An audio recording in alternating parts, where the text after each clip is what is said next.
Hi friends, welcome to our channel Karakuzhambu. இன்றைக்கி south Indian special chicken gravy எப்படி செய்கிறதுன்னு பார்க்கலாம் வாங்க. ஃபஸ்ட் ஒரு கடாயை அடுப்பில் வச்சுக்கோங்க. ஒரு கரண்டி எண்ணெய் ஊற்றிக்கோங்க. எண்ணெய் சூடாகட்டும்.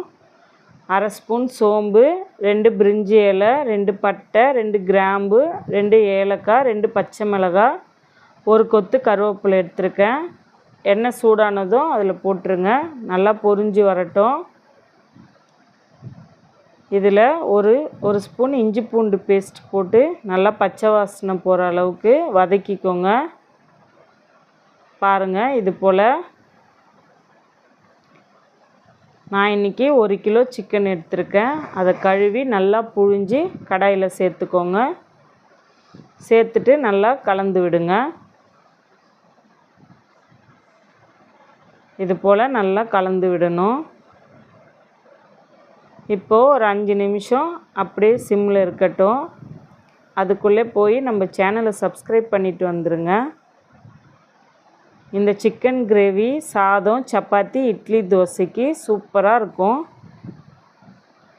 இப்போ இதில் 1/2 ஸ்பூன் மஞ்சள்தூள், 1 ஸ்பூன் உப்பு, 2 spoon chicken masala, 1/2 spoon garam masala, 2 spoon வீட்டு மிளகாத்தூள் சேர்த்து நல்லா கலந்து விடுங்க. சிக்கனில் உப்பு காரம் எல்லாம் பிடிக்கட்டும். கலந்துட்டு ஒரு 5 நிமிஷம் மூடி போட்டுருங்க.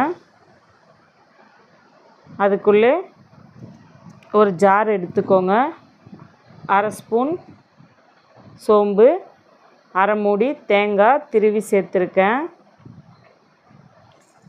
2 வெங்காயம், 2 தக்காளி ரஃப்பாக கட் பண்ணி சேர்த்துக்கோங்க.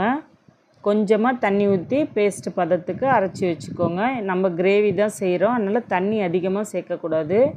பாருங்கள், சிக்கன் எவ்வளோ தண்ணி விட்டுருக்கு. இப்போ அரைச்சி வச்ச இந்த பேஸ்ட்டை அதில் கலந்துக்கோங்க. கலந்துட்டு நல்லா கிளறி விடுங்க.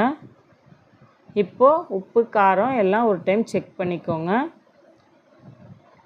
பண்ணிவிட்டு நல்லா கொதிக்க விடணும். நல்லா கொதித்து பாருங்கள், இது போல் நல்லா வரணும். இப்போது கொஞ்சமாக கொத்தமல்லி தூவி கலந்துட்டு பரிமாறுங்க. Okay, bye friends.